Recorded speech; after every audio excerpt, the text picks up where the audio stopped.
What's going on, guys? Welcome back to another New World guide. In this guide, I'm going to show you one of the best DPS builds that I've managed to build for Mutations. Now, I've run this all the way up to M10, and you can easily run this in M10. It's not an expensive build to actually get together, so let's go over it right now in this video, and I'll explain to you how it works and show you some examples and stuff like that, because some people had some questions from my last build, and I have put a bit more into this now, and it's absolutely insane. We're doing like 8k damage. It's nuts. So let's get into it. I'm usually doing like 7 to 8k with this, sometimes even more.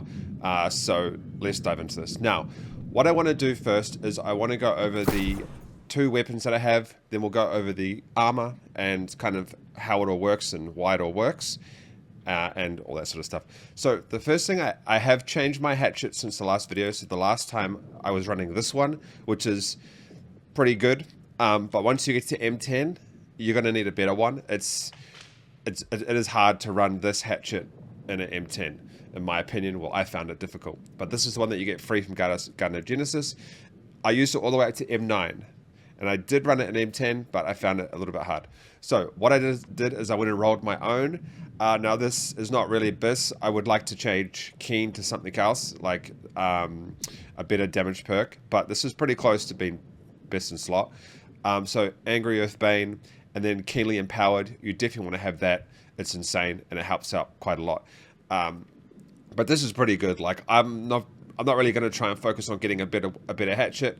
This is as good as I really want to get it. This is good, right? Now the spear, it doesn't really matter. You don't need Angry Bane on this. You can run any spear. It doesn't matter. It's just for adding your debuffs, and we'll talk about those in a minute. So those are the two weapons that I'm running, and then I'm running the Heart Rune Vines, which is pretty good. Now, let's get into the clothing, okay? So first off, on the hat, you'll notice I'm running the normal Angry Earth Ward. Excuse me, I have a cold right now, so this video is a bit hard to do. I'm running the usual Angry Earth Ward, and I also have the Sundering Javelin. Now, the reason I have this is because it inflicts rend, reducing the target's absorption by 19% for 10 seconds. Now, there's a reason I have this, because I'll tell you why. Because on my weapons attributes, right, you already add rend when you do the skewers, okay? So, sorry, perforate. You already add rend. However, it's always good. I've found this extremely helpful to have the ability to throw my spear and add rend as well, because sometimes if you're running behind the pack and they run up and they want to start a boss before you get there or something like that, you can quickly throw your weapon at the enemy, adding rend, getting that damage absorption down. It is extremely helpful for me. It's helped us in so many situations. So it's, you know, sometimes when you're running a dungeon, you get left behind a little bit. You can quickly throw that, put some rend on for the enemy, for your team to start smashing it down. Okay, so that's why I run that one. Next is the Fortify Perforate. This is important because someone asked me in my last video, why do I run this when it goes away when I switch weapons? So we'll talk about that in a second, but obviously you have your Angry Earth Ward, and right now we're doing fire damage gems.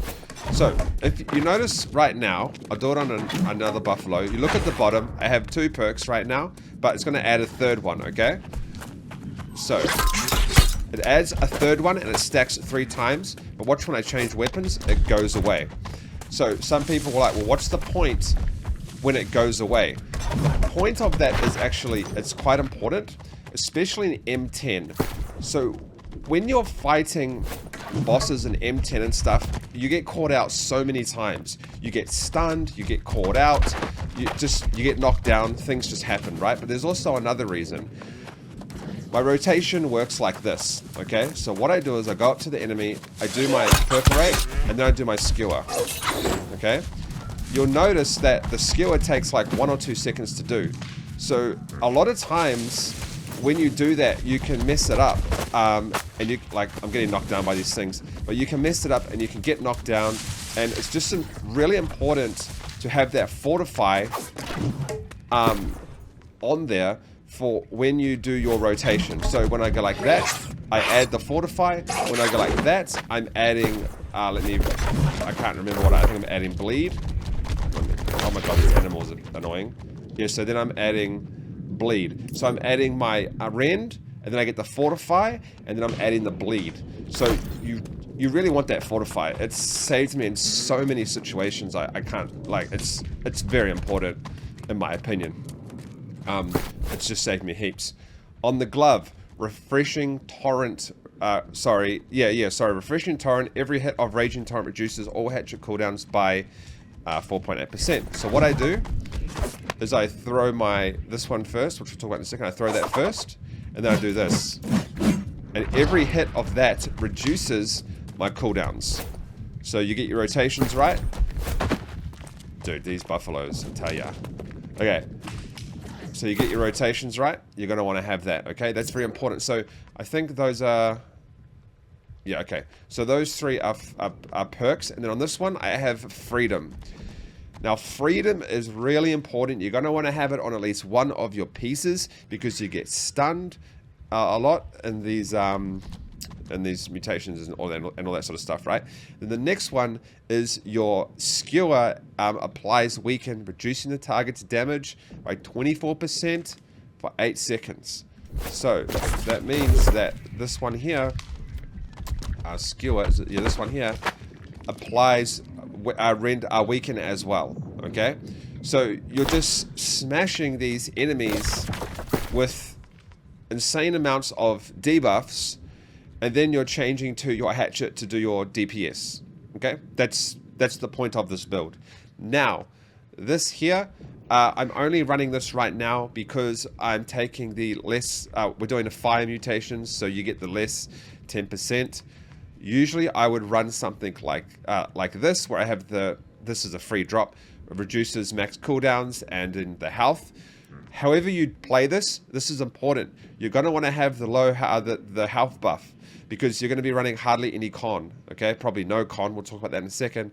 But you want to be running the health buff. Okay, that's so important. It's a must. This is a completely free drop that you can get. You get leeching, slash damage, and keen awareness. The best perks on this, all of them are the best, but this is actually best in slot for me. Slash damage and keen awareness, insane, because keen awareness stacks with keen on your weapon. So you're getting not just 12%, you're getting 24% plus whatever. You get a 10% crit buff in your attributes as well. This is a free drop from the Garden Genesis. This is pretty much best in slot for me. I don't need to change it. I'm always just going to run this. Your refreshing toast, and regenerating health. Regenerating health, holy smokes. It has saved me so many times. Like, I've been in mutations and just dungeons in general where I've been taken down to like 1 HP, and this regeneration thing has saved me so many times. This is a must as well, okay? Especially if you're running just high DPS builds. Regenerating and the health buff, okay? I'm sorry this video is so long, but I feel like I need to explain it because I do come across a lot of weak DPSs and stuff when I'm running mutations and all that sort of stuff. Okay, the next important thing is going to be your attributes. Now, pay close attention. So first of all, wherever your house is, you want to make sure you have a town buff of, I think it's health and hardy or something, where you get a 10% health buff. Now, right now, I'm running, the food that I'm running is the Fall Harvest Turkey. Now, the Fall Harvest Turkey, I feel like just killing these animals real quick, but we'll get on with it. I'm running the Harvest Turkey, and I'm running, this is a straight DPS build right now. I'll tell you about Constitution if you want to add it, but this is just running straight DPS build. I wouldn't recommend this for a M10 if you're a beginner, but you can run it. So I got 310 strength, 200 dexterity. So the 300 strength is because you want to have the grit. The dexterity, the reason why I run this is because 200 you get 10% backstab bonus, okay? This is really important because if you can get on the back of these bosses, you're getting the 10% backstab bonus. And you also want dodges cost 10 less stamina because you will be dodging a lot with this build, okay? You're going to be doing it a lot. And obviously your thrust damage doesn't really matter. And then this one here is important too, 10% crit chance. So if you have a 10% crit chance plus 24%, which I have on this build, you're at a 34% crit chance. Now Constitution, I'm running 5. My health is 7,180. Now, Only run this if you know how to run this, because it is very difficult, extremely difficult to run a build with no con.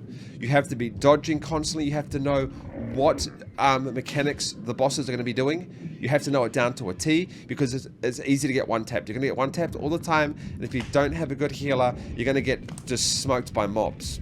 Okay, so you need to be smashing DPS, but you also need to be watching your health, and I'm always using potions and stuff, even when I'm getting healed.